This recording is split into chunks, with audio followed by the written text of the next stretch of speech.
Hey YouTube, Mark Kaufman here, and today I wanted to show you a few new additions to the collection. But first off, cheers to you all. I hope you all are doing very well and having a great week. I have been up since 3:30 this morning, and I got to work at 3:30, and I've been up since 2:50 this morning. So I have had a long day, and it is only 7:35. Baby's finally asleep, and I can just finally sit and relax for a little bit. And I thought I would show you some of my new additions. And I am no how going away from Victorinox knives or traditional knives, but I have had an itch to go back to the way my collection used to be. A few years ago, about a year and a half ago, I had about 100 plus knives, and these knives were in, well, I mean, I had Enduras, okay, I had my Kershaws, and I of course had a few Benchmades, but I had limited editions. I had the Spyderco Manix XL and M4 steel. I had the Spyderco Paramilitary 2 with the copper scales in Rex 45. I had a few custom knife factory knives, a few Reich knives. Is it Reich? The higher end, not the Ruwaiki ones, but the higher end ones with marbled carbon fiber. I had a few giant mouse models. I had a collection that was I had a collection that anybody would be proud to have, but my wife and I wanted to get a house. And so I ended up selling about 90%, actually 95% of my collection to help with the down payment.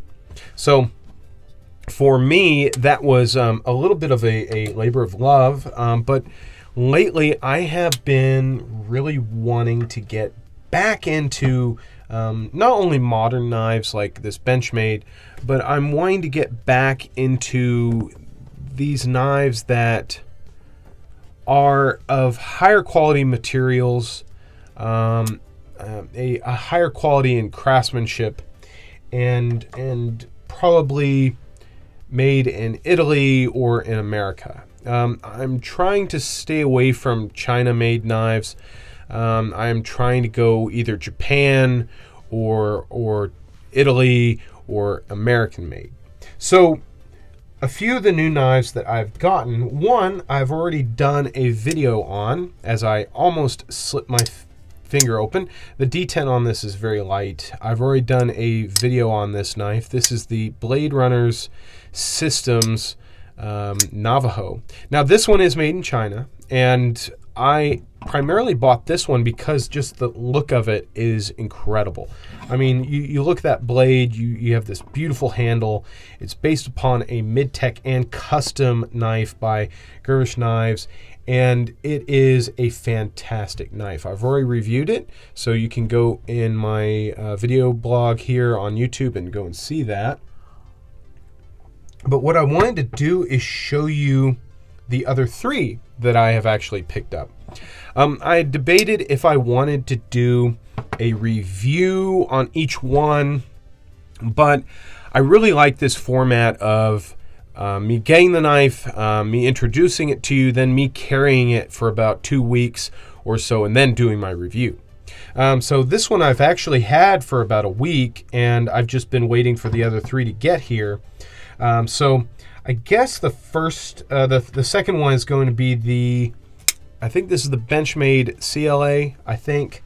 I continually forget which moniker they gave this, but this is the Benchmade 4300, and I completely forget the moniker they gave it, but this is a Benchmade Auto, and for about $230, this knife right here is a lot of bang for your buck.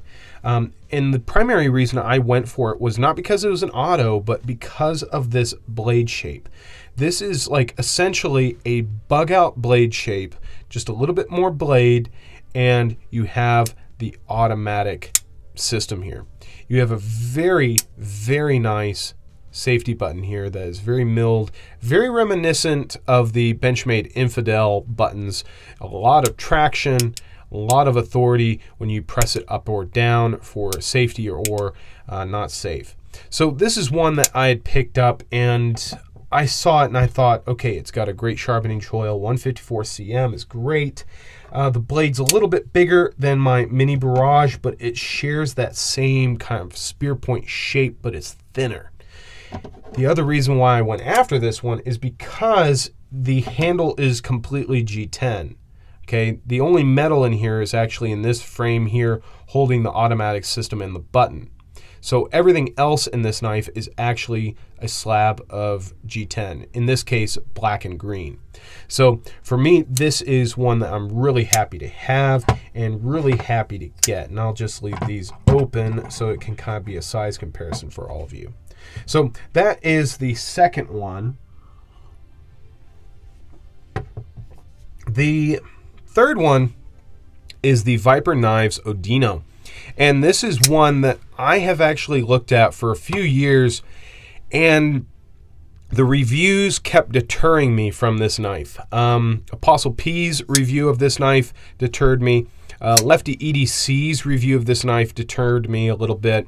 But you know, I said to myself, look, I had Giant Mouse, I had Ace Biblio, I had a few CRKTs from Vox, and I really love his design mentality and his ergonomics. So for me, I'm willing to make the leap on that. So I went with the all stonewash titanium. This has N690 steel, which for me, I'm coming from Victorinox steel and 440 steel. I had M4, I've had Rex 45, I've had S110V, but N690 is a fantastic steel. It's essentially a better grade of VG10. Now, this has a titanium frame lock, titanium pocket clip, and I have been really enjoying this one. The action on it is actually pretty stiff.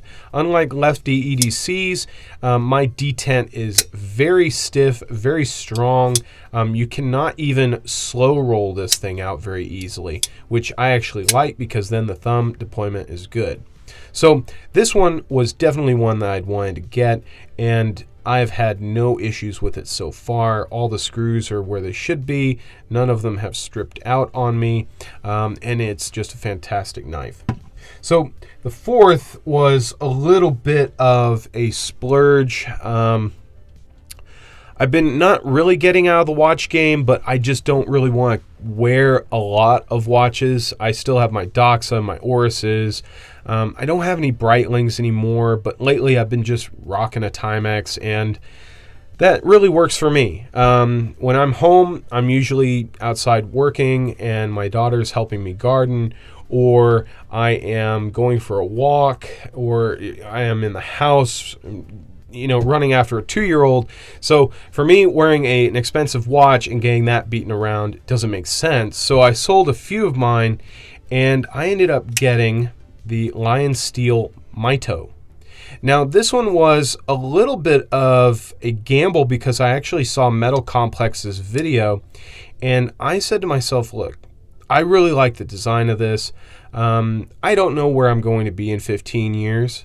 So who knows, I might move to a state that has a non-assisted or gravity knife feature, and you have to have it with a one-hand opening. So this knife essentially would follow those laws. I could keep this for a very long time, but you can also just remove that if you're not into the flipper. Now, I have to admit, I ran into the issue that Metal Complex did, and the flipper itself is not very comfortable, but the knife itself is beautiful, and you just have to get your fingertip right here and you just go down on it.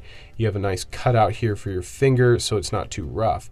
But I ended up going with this because this thing is literally a piece of art. I mean, this thing is just gorgeous. I actually took some pictures of it and I'll show you those right now, and those will be also shown in my review when I get to it. But you can just see the beauty and the milling of this knife. It is just fantastic in all aspects of its craftsmanship and is just very beautiful. Personally, I find this side of the knife to be the most attractive side, with the pocket clip, the lock bar, the milling, the back spacer, with it being polished bronze titanium. It's floating. You have a glass breaker back here, which I don't mind having. The pocket clip itself is just beautiful as well. I mean, this was really a no-brainer. It was either this or the SR22 in titanium, but I have no experience with the Sleipner steel, so I ended up going with the M390 variant here. And for me personally, I think this is the way to go. Definitely, everybody says that they have thick blade stock, and boy, do they. This is compared to Benchmade, and this is thick blade stock, and you really feel it. But this was a knife that I'd been eyeing for a long time, but the price had just kept me away from it. But I decided it was time to buy this and get it. Now, I have thought about maybe adding a thumb stud into this, sending it to my knife modder, and I don't know. I don't think I'm going to do that. I think I like it just as a flipper. Now, what's interesting is Lion Steel and Viper both use steel bearings. So this is actually running on steel bearings, not ceramic. And it has a steel detent ball, but that has not really affected its action. It's very smooth. It falls shut. I mean, with a little bit of force, it's not going to fall shut, but this thing is just fantastic, and I cannot wait to review it and talk about it in its review. So I thought you guys would enjoy seeing some of my new additions. These are going to be my more modern knives, but by no means is this all that I have. I mean, I still have my Endura, I still have my Mini Barrage, you know, and I still have my Kershaw, and of course I still have my Chris Reeve Small and Cosi. So for me, I am going to be kind of going for these more higher end pieces. I'm going to be more willing to wait and save for a piece that's a little higher end, probably a little more valuable, and in all respects a little more beautiful. So thank you guys again for checking out my channel. I just thought about doing this little update on what has just come through my door and where I'm going in regards to my modern knives. When it comes to Victorinox, I'm going to be doing a follow-up video on where I am with my Victorinox knives and where I am with my traditionals. This is essentially where I'm at with my modern knives. I had done a series on my top 5 knife sale videos, and that was just really to cut down my collection and really focus on what I carried, where I wanted to go, and this is really where I'm wanting to go when it comes to my modern knives. So yes, I don't have 5 here, but for that video, it was having 5 was giving me the ability to cut out a lot of stuff that I wasn't carrying. So I thought you guys would enjoy this. Till the next one, I'll talk to you guys later. Bye-bye.